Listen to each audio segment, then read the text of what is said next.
Good morning po mga kapatid. Isang umaga na kaloob ng Panginoon Diyos sa atin ngayong araw ng Martes upang tayo ay muling bigyan ng masaganang biyaya at pagpapala ng ating Panginoon Diyos. Sa umagang ito, tayo po ay patuloy na magbubulay-bulay ng kaniyang mga salita upang tayo ay makalakad sa isang payapang pamumuhay.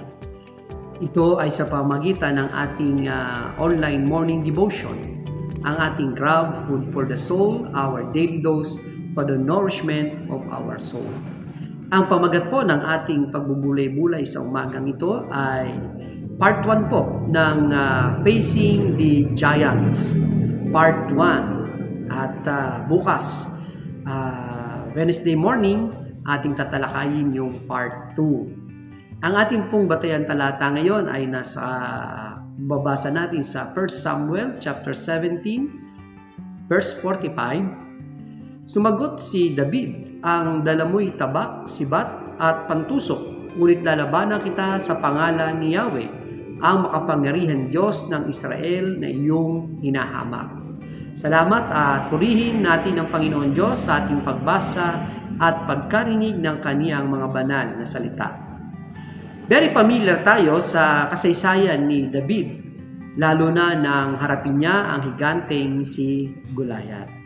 At ito po ang ating patuloy na mapagbubulay-bulayan sa umagang ito, na siyang magbibigay sa atin ng patuloy na kalakasan upang harapin natin ang iba't ibang mga gahiganting pagsubok na ating mga kinakaharap sa buhay.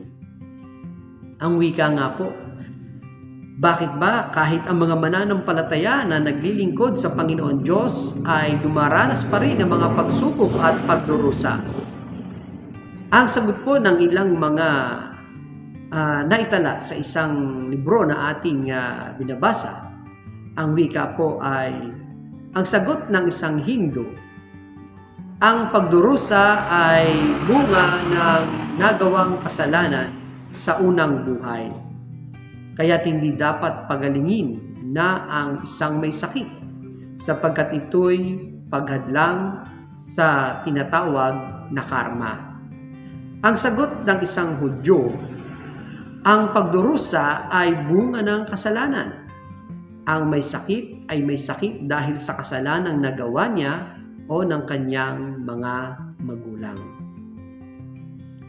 Hindi naman sinabi ng ating Panginoon Diyos na kapag tayo'y sumampalataya ay hindi na tayo mapapaharap sa mga problema o mga pagdurusa. There is no such thing as a trouble-free life. Ang tanging sinabi ng ating Panginoon Diyos ay hindi niya tayo iiwan ni pababayaan man. And to someone who truly believes, that is enough. Kung ikaw ay mapapaharap sa malahiganting problema, o maaring ang iba sa atin ay may mga gandunang karanasan, mga matatanda na sa pananampalataya, mga kapatid natin na nagkaroon ng mga mabibigat o tinatawag na mga malahiganting problema. Ang katanungan po ay ano ang iyong gagawin? O ano ang inyong ginawa nung kayo ay napaharap sa malahiganting problema? Sa mga kapatid natin at kaibigan na mapapaharap sa mga ganitong sitwasyon ng buhay, ano nga ba ang ating gagawin? Tatakbo ka ba? Maglulupasay ka ba? O manginginig ka na lang sa takot dahil sa isang malaking problema o pagsubok ng buhay? Katulad po ni David, maaari tayong maharap sa isang higanteng Goliath. Ngunit katulad ni David, maaari rin tayong magtagumpay sa malahiganting problema. Ang kailangan lamang ay matuto tayo sa kanyang karanasan. Ano ba ang mga ginawa ni David upang matalo ang higanteng si Goliath? Una, hinirap ni David ang problema. Nang panahong iyon, uso ang tinatawag na representative combat. Maaring ang gyera ng dalawang bansa ay idaan sa labanan lamang ng dalawang tao. Kung sino ang mananalo, panalo iyon ng buong bansa. Ang galing po ano? So may representative lang yung dalawang bansa na nagkakaroon ng hidwaan. At kung sino ang manalo doon sa mga pinadala ay kapahayagan din ng panalo ng isang bansa at pagkatalo ng isang bansa. Sapagkat napakalaki ni Goliath ay nasindak niya ang buong Israel. Nagtakbuhan at nanginig sila sa takot. Ngunit si David kahit bata ay buo ang loob na hinarap niya ang sitwasyong ito. Ganito ang nature ng problema. Habang tinatakbuhan, lalo tayong hahabulin ito. Habang kinatatakutan, lalo tayong tatakutin. Kaya't ang maganda na ginawa ni David, hinarap ni David ang malaking problema at nilabanan niya ang malaking si Goliath. Number 2, naniwala si David sa kanyang kakayahan. Ang mga sundalong Israelita ay walang tiwala sa sariling kakayahan. Wala silang tiwala sa kanilang sarili, kaya't nagtakot at nangagsipanginig noong naraw na at naghahamon si Goliath. At lalo naman wala silang tiwala kay David na isang musmos, ngunit sa kabila ng mga pang-uuyam, nanatili ang tiwala ni David sa kanyang sarili. Maari nating marinig ang ganito, "Hindi mo kaya yan. Tigilan mo na yan. Wala kang laban diyan." Hindi tayo dapat maapektuhan sa sinasabi ng iba. Life is a collection of personal decisions. We should not allow others to decide for us. Naniwala si David sa kanyang kakayahan. Kahit sa kabila ng kanyang kamusmusan ay inharap niya ang higanteng si Goliath. Number 3 mga kapatid, ginamit ni David ang kanyang karanasan. Si David ay sinuotan ng damit pandigma, helmet at baluting tanso. Ibinigay sa kanya ang tabak ni Saul. Ang problema ni hindi siya makalakad sa bigat na mga ito kaya't hinubad niya ang mga kasuotang pandigma.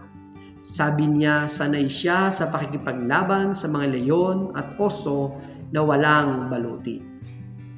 Ang karanasan ni David ang nagbigay sa kanya ng katapangan at confidence sa kanyang sarili. Ang karanasan ang naging tagapagturo niya sa pakikipagdigma. Ang totoo, maging ang mga kabiguan at pagkakamali ay makapagtuturo sa atin. Mga kapatid, ang sabi nga sa isang quotation, "Experience is the best teacher." Nagtagumpay si David sa pakikipaglaban sa malahiganting si Goliath sapagkat ginamit niya ang kanyang karanasan sa pakikipaglaban sa mga leyon at oso at siya ay pinagpatagumpay ng ating Panginoon Diyos. Number 4, nagtiwala ng ganap si David sa Diyos.